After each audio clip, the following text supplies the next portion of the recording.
Hello and welcome to the Racing Alternative, episode 3. Do you know what? Episode 1 seems such a long time ago, and Stephen and I and our producer Adam were arguing about what should we talk about, what should the style be. We agreed we're not going to go on and on and on, blah, blah, blah, blah. Like other podcasts are going to be quick, it's going to be fast, it's going to be subjective, not objective. We don't care what we say. We're going to give it to you straight from the jugular, as we always say. Really good podcast this week. We got an awards nomination to deal with, which I think is hilarious, but very good for us. We'll talk about the Cheltenham November meeting. Fabulous. Mydaddypaddy, now favourite the Supreme Novices Hurdle. Hello. What? McFly? What's going on there? Horty Kers, of course, is now near the top of most anti-post races. Is he a Gold Cup horse? Isn't he? Darbishire will have something to say about that. Mind you, has something to say about everything, to be honest with you. We got a listener question. Hello, how good is that? We have. Well, it's amazing. We have our only listener sent a question in. Thank God. Well, it wasn't your wife, Stephen. Yes, it was my wife. That's it. She's parachuted a question in. Well done to her. She's a class act, and we got a new section. Well done, dear. We've got a new section as well, Dabble with Darbishire. I'm not sure if that is entirely under the law, to be honest with you. You might get arrested for dabbling with Darbishire. And then, of course, at the back end, we shall give our selections for the weekend and hopefully return to winning ways again. So, Mr. Darbishire, what have you done this week? Where have you been? House of Lords? I don't know. Court? House of Lords? No, it was, where was it? I went to Aintree on Saturday. Nice. Did you win? Just about. Okay, just about. I was a bit unlucky. I backed one at Kelso, and look, it goes 2-1 in running, and it empties. Oh. Just yeah. But there were some pretty good each way terms in that race, so that was at the double figure price. Nice. And then I was at Sandown on Sunday and won a tidy amount with Twig. Oh yeah, you mentioned Twig actually, didn't you? Well, what price did you get? Oh, 7-2 on the course. It was unbelievable, and then it collapsed. You dirty man, you nabbed the 7. You should be put in prison for that, but you probably get let out free by mistake. In any case, well, yes, it doesn't really matter. Listen, I want everybody to know. I mean, I love movies. You love movies, cinema, theatre? No, I fall asleep in the cinema. Okay. I just fall asleep. It goes dark, and literally, I start giving it the Zeds. Okay. Well, you know Daniel Radcliffe won his first Emmy last year on Broadway. You must have heard about that. Daniel Radcliffe. No, I just know Daniel Radcliffe is that annoying little toe rag from Harry Potter. Okay. And Walt Disney holds the record for the most Oscars, 22, and Butch Cassidy and the Sundance Kid for the most BAFTAs in 1 year for 9. Just a little bit of background, because Stephen Darbyshire has an awards nomination coming up on the 1st of December. And you might have seen it all over X because he was giving it large. Oh my God! Yes, just being put on the podium with these other. What a great achievement! Are you not the racing blogger's not there with you, is he? I hope not. The blogger's somewhere down under. Okay, good. I think the other nominees are, there's one from Paddy Brennan's show. There's Ash Simmons, and then there's I think there's Jake as well. So. Yes, it's great to be there, and were we to be fortunate enough to win, I think it would be one up for the racegoers and the punters up and down the country, rather than these snivelling idiots who just go around and don't ask the pertinent questions. Okay, I'm working that day, but if you happen to win, at the end of the shift I'm doing for whoever I'm doing, I'll be straight down to Lancaster Gate and I'll be on the piss with you straight away. As long as it may be a very long day. Thankfully, a bookmaker is coming down with me. He said, "Oh, I'd like to come because you have to do a show reel," and he's in it. So that'll be great for him. That's Tim Bigger Than the Machine Brown. Great stuff. So we wish you all the best, Stephen. The Horse Race Writers and Photographer Derby Awards, and we'll know at round about, I don't know, 3:30, 4 o'clock on December the 1st. Let's look forward to probably the biggest meeting so far in the National Hunt season. It's this Friday, Saturday and Sunday. Obviously, we'll concentrate later on Saturday and Sunday. It's the Cheltenham November meeting with the Paddy Power Gold Cup being the big... The Mackinson. Of the... Well, the Mackinson. it's so many different names. The Thomas Pink, the Murphys, Paddy Power. Then Paddy Power went away, and it went to some of the bookie, and then it came back again as Victor. Paddy Power. It's not the race it used to be, though, is it? No, I first went to this. You won't believe it because I don't look old enough. When Bradbury's Star won in 1993, and Yeah, Declan well. Murphy was on it. How old were you? I, 32 then? Were you? I was 7, so that was my first ever race day at Cheltenham. It used to be a great day, and I was in that old wooden shack of a stand. Do you remember that? Yeah, I remember. Did you have a bet Um, that day? did I have a bet? Yeah. I think I probably did. Yeah, I didn't buy Bradbury's Star. Disgusting. I remember having a couple of quid on Senor El Batruti for the Oh, Knox. Do you remember the the Knox flying from? grey. Yeah, the flying. Yes, Bradbury Star. That was Gifford, wasn't it? that was Gifford. Yeah, Yes, yeah, yeah. And then of course Declan Murphy fell off Arcot in '94 and had those terrible head injuries at Haydock in the yeah. Swinton. And Phil Hyde, who's now clerk at Fontwell, rode him. Never quite top class, but there's nothing of that sort of ilk in this, is there? No, there isn't. And you and I, we've both backed horses earlier this week. This podcast going out on Friday, obviously, but they're both from the same trainer from Dan Skelton. Yeah. Yeah, they're both from Dan Skelton. My theory earlier this week, and I think it's probably true, is he's put Panic Attack away from for one race only. I don't think I'll be breaking any news here, telling you that I think going from David Pipe to Dan Skelton is a pretty darn good move, and he might be able to get a little bit more out of her. He'll need to. It's pertinent, of course. She's 9 now. 9, yeah. But she's Now, lightly this raced is for her age. surely, yeah, she's lightly raced, but they're not going to get any bloody better, are they? No, probably not. But I mean, she'll be as fit as a butcher's dog, won't she? I would imagine so. I would imagine so. And I think she hacked up round Windsor, didn't she? Yeah, Incidentally, Windsor won't be racing on that configuration again. It's gone to figure of 8 now because yeah, they were just slaloming round that bend. yeah, yeah. Um, she's £10 higher. They obviously thought we'll put her away for this. That was my theory, but it could all go completely Pete Tong because, of course, one of these storms is forecast, and we should all stay indoors at all times and not possibly travel to Cheltenham. Which you won't be. Which No, I actually won't be, but put it this way, I've gone out in all excuse. sorts of weather warnings. I've gone for Hojoli Smoke because of the weather, because he's essentially a 3 miler, but he travelled like the wrath of God, didn't he, over 3 miles last time out at the track. My main problem is he doesn't really find an awful lot under pressure, but he'll get that 2.5, that 2.5 better than most other horses if we get the real slop to go through in any case. And, people say, oh, yeah, when the ground gets really heavy, the jockeys hold back, they go a little bit slower. Do they? Bollocks. They won't in this race because they want to get a position early from the centre of the track, don't they? So I think whatever the ground, and it's likely to be soft, maybe even soft heavy in places, that they'll still go very quick, won't they, Stephen, in this race? They always do. They will. They'll go like the absolute clappers. But you've got a Mackeson with the top weight of 148. I Yeah. mean, it's just like another handicap chase, isn't it? It just did not set my pulse racing whatsoever, I'm Well, afraid. it doesn't have the old characters in him anymore, does it, to be honest with you? No Cypher Maltas or Challenger Deluxe or Strong Promises or yeah, those sorts of types. You're Yeah. showing your age now, Stephen, you know that, don't you? Egypt Mill Prince. Do you remember that Oh one? God, What's another Egypt one? Mill Prince, yeah, another one. Tremendous words. Listen, let's even though it's on the Friday, let's just very quickly touch on the Schloer because I wanted to mention about John Bomb, who obviously has got to give weight away here. 10 grade ones in his purse, 5 grade twos. 1.38 million pounds in prize money, but the average number of horses he's beaten in the grade ones is like 4.5 horses, which tells us that this is a category that's shit basically and has been for many years. I mean, Moscow Flyer won nearly as many grade ones, but the average number of horses he beat in every race is round about 7.8. So this category is becoming shallower and shallower and shallower. So is he really as good a horse as we think, or as many people think he is?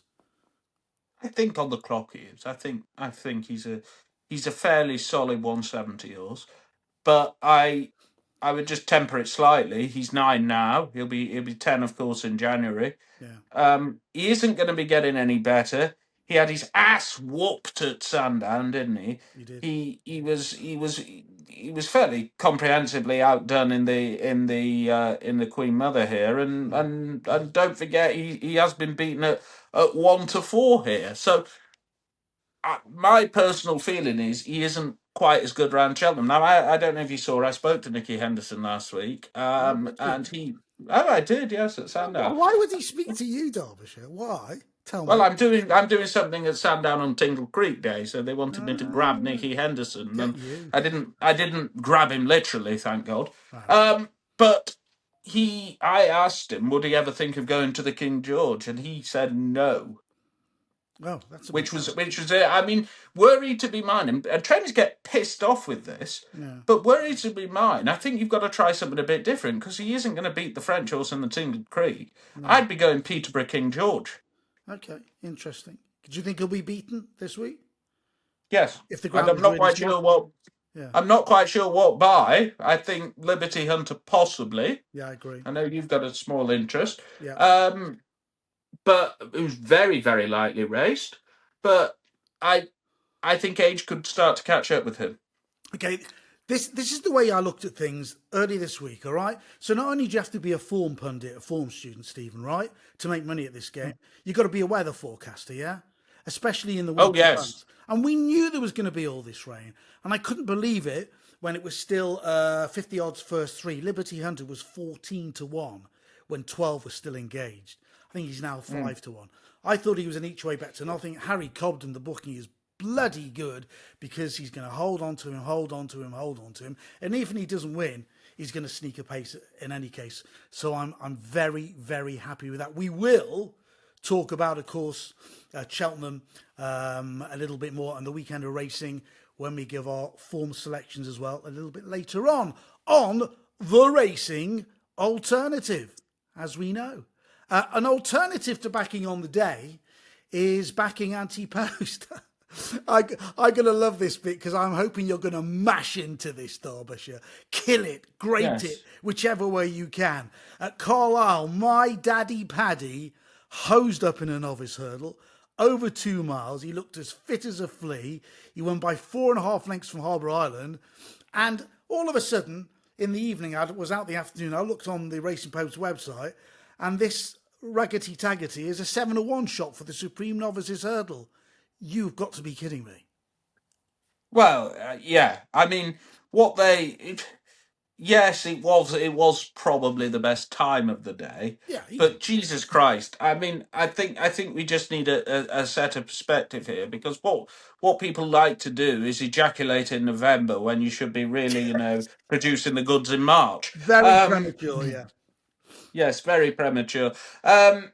The third horse had been beaten at odds on at Leicester and was only 11 lengths back. The second probably wasn't cherry right. First run over hurdles.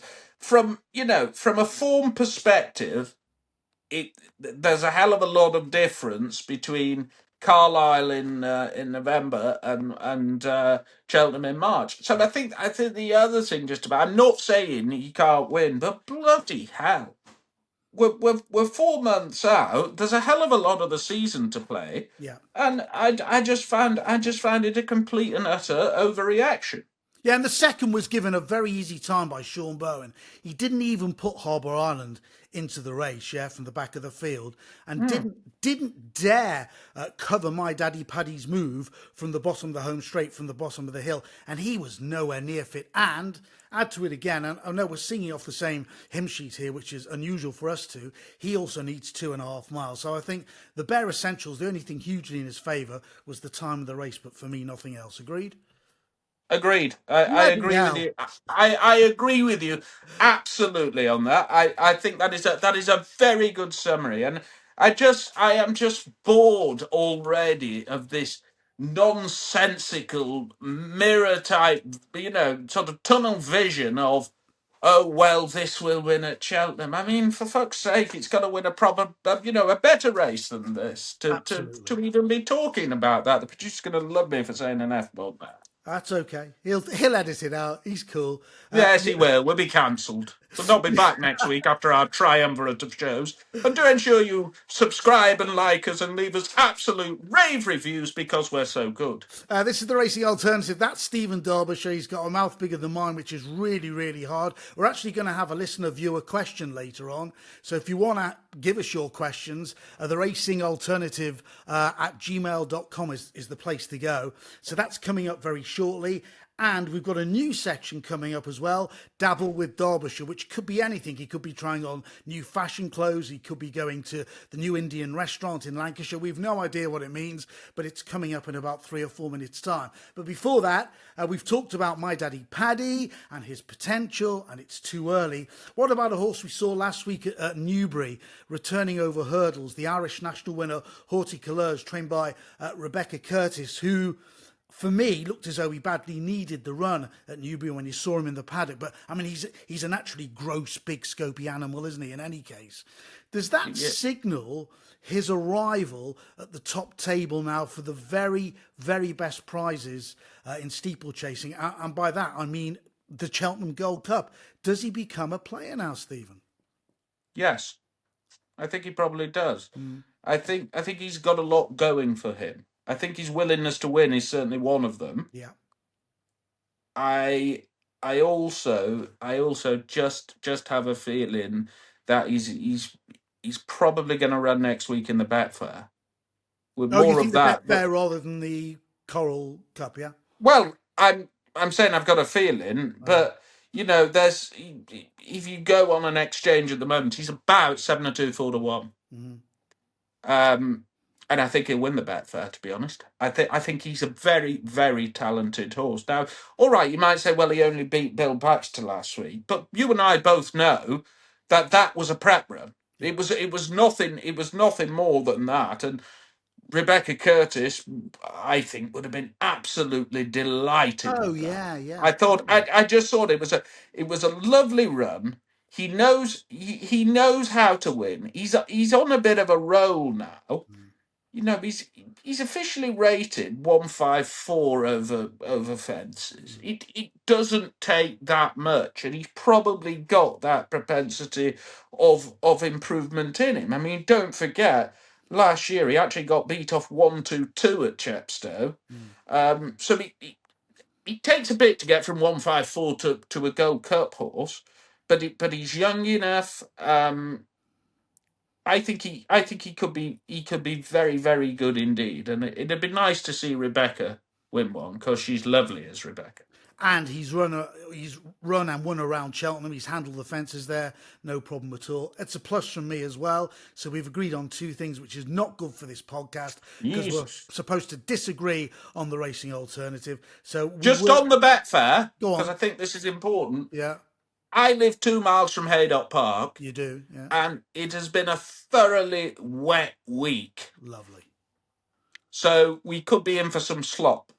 I love that. I think if it comes down the home straight and he's trading blows at Grey Dawning, I know who I'd want to be on to outstay one to outstay the other. Now listen, we have got a question from a listener, which is great. So we'd love to hear from you. If you can pop a wee question to us, that would be fabulous. The Racing Alternative at gmail.com is where you go to. Do you want to take this one away, Stephen? I'll take it away. What was the question? I've forgotten. It's from David Clayton, who says, should there be a cap on racecourse admissions? Right. Well, I'll answer the question very easily. No. Okay. Because we don't live in North Korea. And I would think... You look a bit like the North Korean leader, actually, don't you? Yes. Sitting on your throne there in Merseyside. Is it Merseyside or Lancashire? It's 2 miles into Merseyside, Worsley. Right. Terrible, the missus dragged me here. Anyway, we don't live in North Korea, but I get where he's going with it. I think it was £27 to get on to Hereford on Monday if you walked up. Wow. One thing I would just do, so what we can't do is control markets. So I just say to people, just vote with your feet. What should racecourses be doing? Yeah. Well, for a kick-off, I don't see this obsession with giving mega early discount prices. I know why they do it, so they can estimate the crowd. Yeah. But let's face it, proper punters want to see what the card's like and decide. Sometimes I don't know where I'm going the day before because you've got to see the card. Can you win there?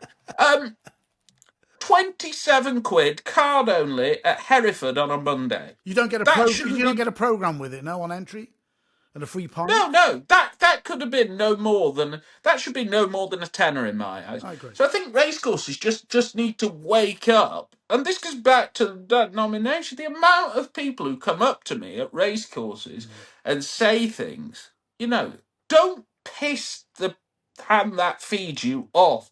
I was at a racecourse earlier this year, and I parked up, and somebody told me to straighten my wheels. I mean, what? You know, the point is, offer a good value day out, make the bloody people go, and make them leave with a smile on their face. I left, where did I leave?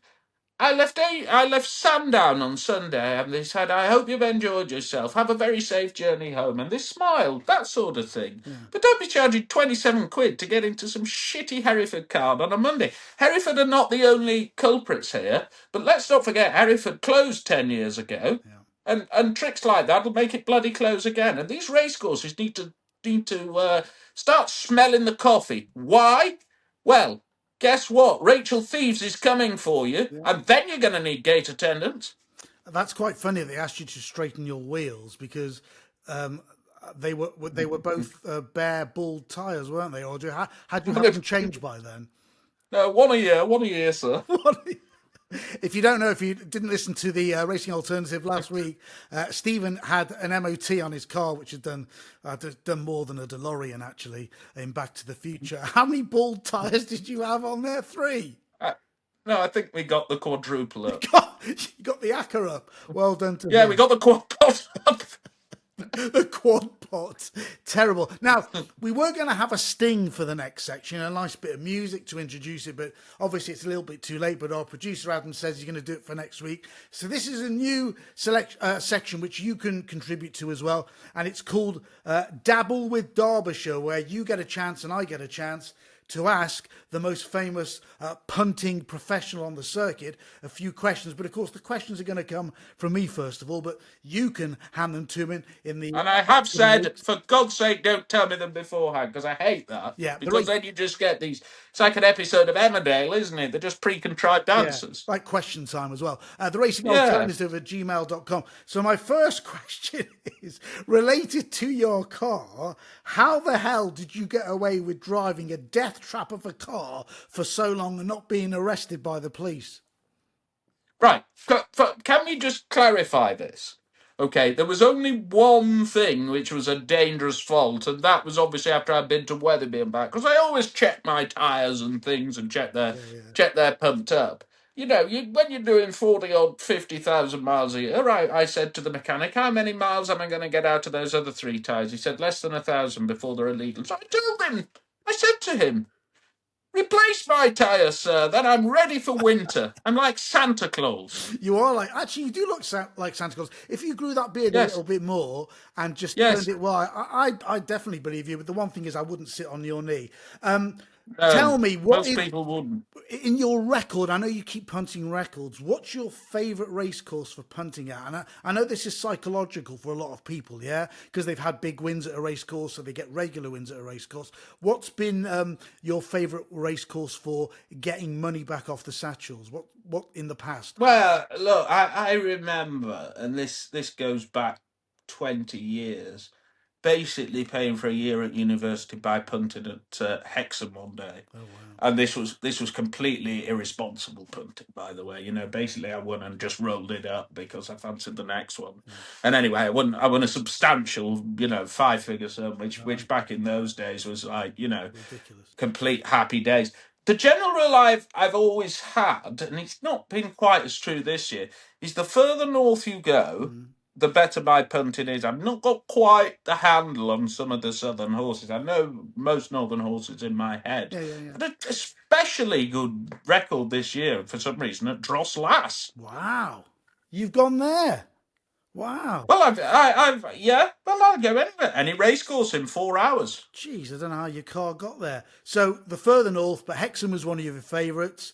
That's fine. Yep. Now, do you specialise in any specific racing category on the flat or over the jump? Right. Well, yes is the answer, but I can't put them up. So, I put tips up sometimes, but this is the easy way to get your account closed. The each way terms in this country are outdated. Yeah, You know of course this. they are. Yeah. I will give you an example, and it got me, but it was the best. It was the best bet I had of the year. I think I got something like 3-1 the second in the Lancashire Oaks behind a strange. I forget the horse's name. On course, you can back each way in 4 runner races. Now it was 100% booked between the first two, and the other two Yeah. were. So I was basically getting a hell of a lot of value on the place part of the bet and taking the win part as a hit. So what I'm saying is, in novice hurdles, in some of these 4 runner affairs, especially in the winter, if I drive up to Kelso, it's like a wet dream. It really is. That envisaging that, I don't, my mind's gone blank now. We didn't need Yes, that, Derbyshire. We but didn't need that.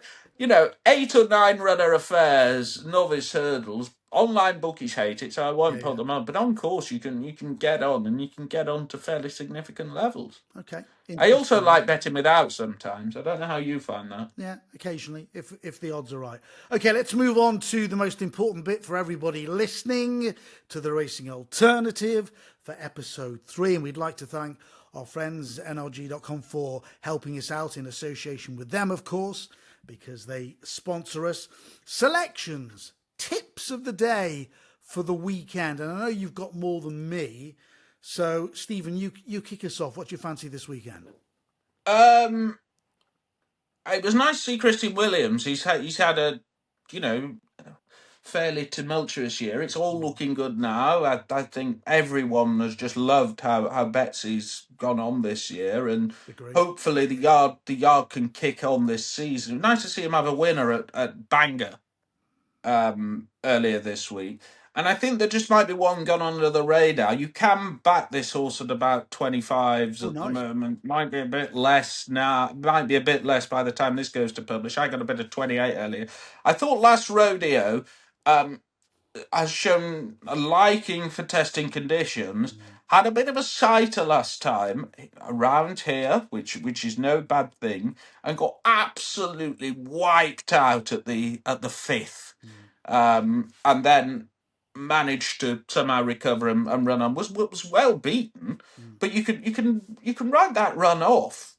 Harry Cobden's on board, which Cobbers is on a lot of our again, fancies this weekend, isn't he? yes, it's a good job. It's a good job he's in form, isn't it?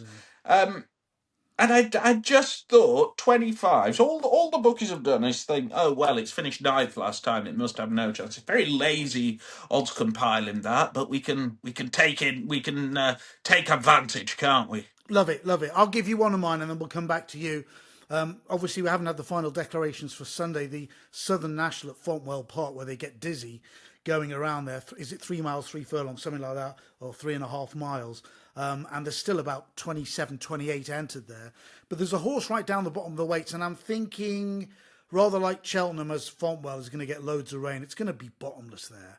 And because it's quite a sharp track, rather like on the flats at Chester when it gets deep, they still go fairly quick because it's a sharp track. And I don't get that in horse racing. I don't get it that some jockeys just don't fix their brains in when they're riding. There's a horse down the bottom of the weights called Record High, trained by Susie Smith. Harry Bannister rides. His Fontwell form figures are 1-3-2-1-2 in bumpers, hurdles and over fences. But he's never had this thorough stamina test he needs. He's sorted as far as the ground is concerned. I think there's still a modicum of improvement in him. The majority of horses running in this slugfest are fairly exposed, and I think he can take a step forward. But for me, the two factors that really pushed me to have a bet on him earlier this week were the fact that he's got a featherweight to carry, and the ground's going to get soft, and his course form. So I've had an each way bet at 28s on Record High. That's the Southern National. It's the 242 at Fontwell on Sunday. So hoping that, fingers crossed, he's going to be declared for that. Okay, tip number 2, Mr. Darbishire. Where are you going? Well, the Southern Nash, I always thought it was a better race around Plumpton. Do you remember? Yes, I remember. Around Yeah. Plumpton. I thought there used to be also a separate national for Plumpton, but I'm wrong, obviously. No, there is. There's now the Sussex Nash. The Sussex Southern National. The Southern National started out live at Plumpton, but then moved. Yeah. moved and the merry-go-round of racing. Yes, there is a separate bet at Weatherby. Now, fair play to Weatherby. We were talking about admission prices earlier. I pulled them up at the start of the week on Twitter. I Did you? think Cheltenham was 40, Uttoxeter was about 30, Yeah. and Weatherby was a score to get in. I don't think a score's too bad. That's all right. You get to see, go to the No. paddock and everything. Yeah, of course. Yeah, I think that's fine. Yeah. I think on the basis it's going to piss down, on the basis that I like Gavin Sheehan, I really do. I think Gavin Sheehan, he rode the Grand Sefton winner so well last week. I've warmed to Gavin Sheehan over the past few years, massively. So I think Yes, he's massively improved. yes, he is. He is. He's a nice chap as well. He's ridden a couple of my horses, so there we are. Get in. Serendipity. Yeah. It'd be interesting to see how Be Aware runs at Cheltenham, but I think Skelton uses that race for his better novice chasers at Stratford. He does. And Serendipity was only beaten 4 lengths on seasonal reappearance. Joe Parkinson and Sue Smith train. He's on the look. I was at Newcastle when he won, and it wasn't much of a race at all. But he's now on the same mark. The handicapper didn't really react either. Are you surprised by that? Not given the horses he beat, I could beat them. You could beat them, and you're 106. Terrible insinuation. Yes. Let's just get my Stanner Stairlift ready for after the podcast. Yes. Get on, not on to Thora Hurd again. We're not doing that all over again. I thought Stratford was promising. He should be in the prime of his life. Gavin's riding out of his skin. I think he was 6-1. I had a pretty hefty each way bet on him earlier today. I'm slightly worried that if it pulls down, I might be cut to 2, but I'll top up on the winner. Okay, and very briefly, without putting it up as a tip, that 3 mile, 3.5 furlong handicap chase at Cheltenham on Sunday, if Protectorat does run, I cannot see him giving a 1.5 stone away to Tanganyika from the Venetia Williams yard, especially if it's really deep ground. I just can't see it happening. Can you? Although he might well pull Protectorat out. I don't know. Well, it's a quandary, isn't it? I'll tell you what he shouldn't do, and he should be. Sorry, the wife's moving some baby stuff. He should be reprimanded. What's your wife's name, by the way? Jade. Jade, you do what you want, Jade. Don't listen to his rollickings on about telling you what or not what to do. It's half your house. She's gone in the kitchen. She's pissed off because you pissed yes, her off. she's She's stormed in the kitchen and it's coming out with a knife. What I will say, and I think this is important, and maybe racing needs to address this. You've got this ridiculous rule about running out of the handicap. Yeah. Encore on Per wouldn't have probably run in the Grand National and come second to Rough Quest were that to be the case. No. But if Skelton keeps Protectorat in here, when we know what the forecast is, it would be a bit unsportsmanly if he didn't run. Actually, if he does run, you know what I'm going to do, Stephen? I'm going to lay him for a place. Yeah, I can see that angle. I have to say, I back Rock My Way earlier in the week. Okay. In the knowledge he'd be out the weights. And because he ran so well behind Haiti Couleurs. And Joe Tizard in the Racing Post today said, we'll find a small race for him. Brendan Powell's bloody jocked up. So I'm hoping. I get where you're coming from with Tanganyika. I just think the only horse I've seen run really well at Venetia's this year is Jello. Yeah, but November's a month. It's going to happen. She'll hit a purple patch. Yes. She blossoms in November, dearie Venetia. She does. The lamppost does indeed. I always look up to her. Nothing else for us for the weekend? Are you done, young man? I'm done. I'm sure I'll be looking at this Newcastle card after this tomorrow, which will be Friday, which is always a pretty informative meeting, isn't it? We shall speak before next week, and that'll be we will. of the Stephen Darbyshire Award nomination for content award at the Horse Race Writers and Photographers. So we'll talk about it near the time. So in the Yes. meantime, don't wet yourself too much by getting excited that you've been nominated for that, and just Yes. concentrate on winning a few shekels, yeah? Well, that's the idea, and because it's gone dark during this broadcast, the lighting's not that good with you. So you sort of look like you're in a prison somewhere in South America, which is a great look. Yeah, it is. It probably fits my profile, doesn't it? Stephen, thank you so much Yes. for joining us. All It's right. been a hoot. We wish you the best with all your selections and your professional punting this weekend. We will be back next week on the Racing Alternative. Join us then.